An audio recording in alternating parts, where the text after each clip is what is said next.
What does it mean to be original? I want you to think back to the time you picked up the first book in your favorite series. What was it like meeting those characters for the first time? What about when you saw the first movie in a grand trilogy, one with wizards, hobbits, and dragons? What about the fractured world in your favorite RPG, where a precarious peace lies in the balance as nations struggle for power? That sensation of excitement, wonder, and freshness that you felt the first time you beheld it, that's what we as GMs often strive to recreate for our players. We spend hours, days even, writing and rewriting until we're sure we've got something that will capture the imagination of our friends. But what if I told you that everything you've ever written, everything you've imagined, had already been done? Everything we've come up with is based on stories that we've been telling and retelling since the dawn of humankind.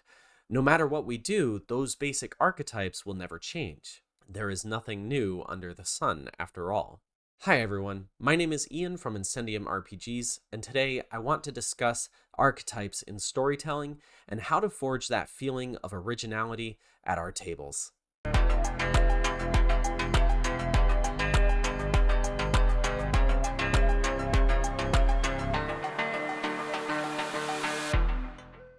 Before we get started though, it's time to break out your d20, because I'm going to roll a persuasion check, and you're going to roll against it. If I succeed, you have to subscribe to the channel. I've decided to use a different d20 than the gold set this time, mostly to just show you guys what I've got in my collection. This is the Blue Blood Scarab die.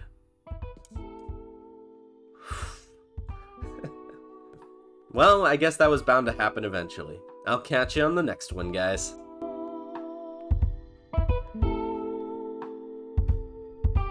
Let's talk about that phrase that I used earlier. There's nothing new under the sun. It comes from Ecclesiastes 1:9, which I didn't know until I was researching for this video. In its full context, it goes, "What has been will be again. What has been done will be done again. There is nothing new under the sun." It's been used to describe a lot of things. It's got something to do with the omnipotence of God. And as writers and game designers, which is what you're doing as a GM, it helps us recognize that everything we do is a reiteration of something that came before us, and that it's okay that it's being done again. Notice that I'm using the word reiteration there and not repetition. I feel like the two words have different meanings and a different weight in the common vernacular. To iterate or reiterate is to do something over and over again, sometimes with different effects. For example, if I was talking about this script, which I've made several drafts of, I would say that this is its latest iteration, as in there have been changes from previous versions of the draft. This in itself is different from repetition, which might imply that there have been no changes at all. So why is this important? Well, we humans are social creatures by nature, and we've developed a habit of telling each other stories. While entertaining, most of these stories have a core lesson buried somewhere within them, the moral, as it were. These morals teach us all sorts of things, anywhere from the idea of human nature to reality itself. And every story that we tell is a reiteration of one that came before it. That includes our TTRPGs. Look closely and you'll see the archetypes begin to make themselves clear. So what's an archetype? An archetype is defined as the original pattern or model of which all other representations of the same type are based off of. In my quest to find that sensation of originality, I couldn't help but learn at least a basic understanding of what archetypes are. If you don't know what's been done before, you won't know whether or not you're on the beaten path, or, even more importantly, when it's time to deviate from it. When we stay too close to these archetypes, our stories often feel derivative, uninspired, or bland. But when we make compelling changes, the story starts to feel original. Being original can be defined as being independent in creative, in thought, and action. In other words, something that hasn't been done before. But as I said, that's impossible.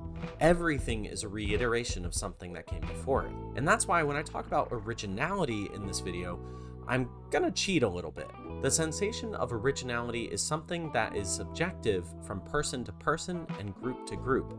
So I'll be defining it as something creative or independent that feels like it hasn't been done before and is satisfying. Something fresh and new, something unique and interesting, things like that.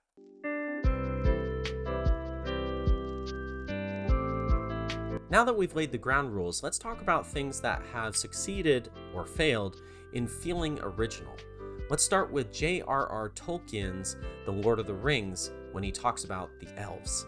They were tall, fair of skin and gray-eyed, though their locks were dark, save in the golden house of Finarfin. And their voices had more melodies than any mortal voice that now is heard. They were valiant, but the history of those that returned to Middle-earth in exile was grievous. And though it was in far-off days crossed by the fate of the fathers, their fate is not that of men. Their dominion passed long ago, and they dwell now beyond the circles of the world and do not return. Unearthly, painted not in colors but in tones of light and dark, this version of the elves has influenced almost every modern interpretation of the mythical people, not least of all in the TTRPGs that we play today. Many people enjoy this kind of elf too. It invokes something mysterious in our minds, something that we feel like we've long forgotten from our collective memories. Tolkien did a lot of research and preparation for his work. He himself was inspired by the light elves and dark elves of Norse mythology. And like every other storyteller before him, he wanted to make it his own. For this reason and many others, of course, including the fact that a lot of medieval folklore was dismissed by the academic community, Tolkien's work was quickly embraced because it felt new and mysterious. It sparked our imagination to think of all the possibilities when it came to thinking of the label elf. The people of the stars would become firmly fixed in the cultural zeitgeist of what would later become the fantasy genre. And because of this, it can be difficult for a GM to deviate from that path and create their own version of the elves. But it can be done. Let's take a look at Eberron, rising from the last war. The world of Eberron is recovering from a global catastrophe that ended the last international conflict, and the people there are struggling to reconcile their old lives with the new world order. The setting has been lauded for departing from the classical fantasy tropes, such as those set down by Tolkien. The elves of Eberron are divided into 3 different classifications based on nationality and culture. They maintain the strange unearthliness in the way they interact with other people, but the elves of Eberron have been reinterpreted to represent their unchanging, immortal nature in new and exciting ways. See if you can spot where the writers have chosen to stick to the familiar and where they've decided to make changes. All elves in Eberron have a close bond with their departed ancestors. In the isolated Arenal elves, we see that they venerate their ancestors in the form of the Deathless. These beings are essentially undead, but their existence is powered by the positive energy of life. Perceived as divines, the Deathless form the Undying Court, a group of advisors and defenders of the Areni. Areni, by the way, is plural for Arenal. The Ternadal elves worship their ancestors directly, emulating the deeds of their fallen brethren. They believe the spirits of the past live again when their actions are repeated. However, this does not lead them to resurrect the dead, as the Areni do. The Drow of Zendrik behave similarly, following the traditions of their ancestors. They believe honoring the dead means to live as they did, although they do not worship their ancestors directly. Instead, different factions of the Drow worship deities of the Underdark, such as Volkur, the Scorpion god. Eberron was the winner of WotC's Fantasy Setting Search Contest in 2002, and it's clear why their world has become so popular and successful among players. As Geek and Sundry wrote, Eberron marries magic with steampunk's technology, offering a world of elemental-powered airships, industrial nobility, and arcane tinkerers. It draws on the previous concepts of fantasy and revitalizes them into something new. It feels original. But it's important to recognize that this method of putting your own twist on things doesn't always end in success. Movies, especially ones derived from cartoons, books, or anime, sometimes have a hard time hitting the mark. Here's a classic and infamous example of where things went horribly wrong. M. Night Shyamalan's The Last Airbender. I bet when you heard this movie was coming out, you were by turns excited and terrified. Avatar: The Last Airbender, the animated series, is a phenomenal work of art that still holds up today, where the writers mixed martial arts and elemental philosophy together to create a magic system never before seen on TV.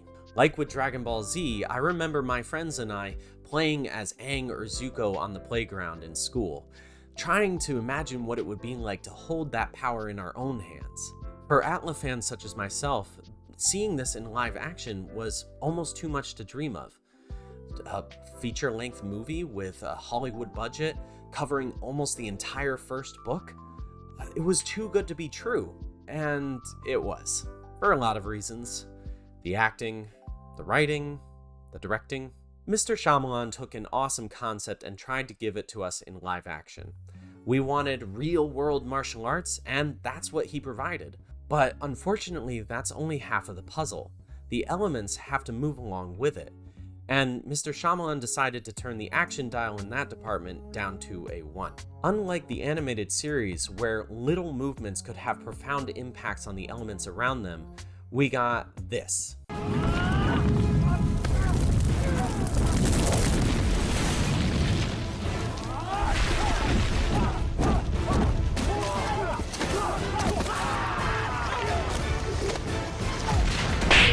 And as you can see, that is only one of the many, many mistakes this movie made.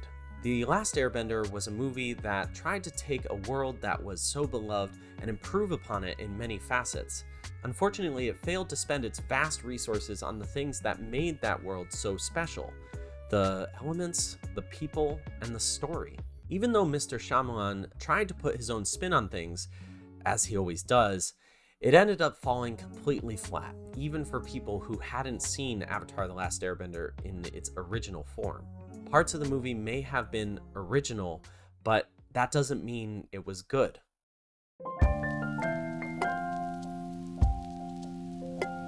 So what's the difference between these two examples, besides the obvious? What made Eberron succeed where The Last Airbender failed? Well, it can be hard to figure that out objectively, but I do think it has something to do with the balance between expectation and surprise. When people play in a certain setting for a long period of time, they become accustomed to how things are done in that setting.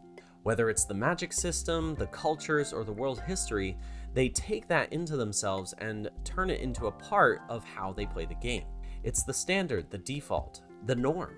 And subverting those expectations is what leads to a fresh experience for the players. When you subvert the audience's expectations, you help them look at something in a new light. You create nuances that enrich the gaming experience. On a neurological level, it stimulates the mind from its complacency into alertness. In other words, it helps us pay attention. But too many surprises, or ones that don't have a logical thread to follow, make the story feel uncompelling, or worse, boring. This is really the problem with M. Night Shyamalan's The Last Airbender. To go back to the movie's terrible bending, the CGI was just a worse version of what already existed in the animated series. The film's climax, where Aang, by the way, not Ong, summoned a big tidal wave, fell completely flat compared to channeling the ocean's spirit to become Koizilla in the original version. The expectations we set create a bedrock, a foundation of our settings. Deviate too far from those expectations, and your players will feel adrift in the narrative. The game will feel unfocused or random and chaotic. I've often struggled with that last part, actually. I'm the kind of creative that has little ideas about a lot of things. I've already tried recording this video once, and going back to it, I was all over the place. The fact is, sometimes I don't even know what I want to say before I start putting pen to paper, or hand to keyboard. By spending some time to set the expectations of what I want out of this script, it becomes more grounded and I can stay focused on what I have to say. My co-creator John is really helpful for that, actually. That being said, sometimes the best way to discover what we want to say, and hence the expectations we want to set, is to just start and be okay being lost for a while. This is really applicable for GMs when they're creating their sessions. In the practice of trying, sometimes the answer shapes itself in unexpected ways. That last part was added by John, by the way. Back to the point, I think it's important to treat originality like making changes to a recipe. You want to start with small steps and see how it affects everything else before making bigger changes. And you have to be careful with what steps you take in the first place, as even small steps can have huge impacts. But over time, you'll reiterate. You'll figure out what worked and what didn't, and you'll make more changes until you come across something that feels completely unique from where you started. Just as a final word, I use the word feels there intentionally. Originality is subjective, where some people will see something completely new and awesome, others will view it as derivative. Art doesn't have to resonate with everyone. In our personal conversations, John has said it's important to be able to identify the kernels of beauty in every piece of art that make it unique, and I couldn't agree more. And that's pretty much all I've got to say on the subject right now. I think there are some things in this script that have the potential to become their own videos in the future, so keep an eye out for that. What parts of this video did you agree with? What parts didn't you like so much? Let me know down in the comments below so we can talk about it. I hope you guys have a wonderful rest of your day, and I will catch you guys next time.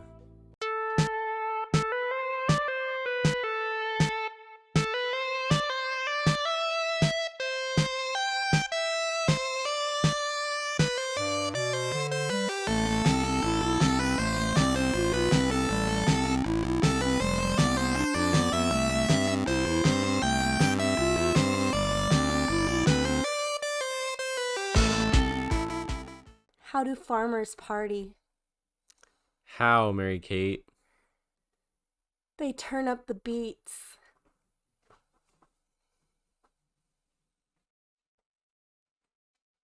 You're welcome.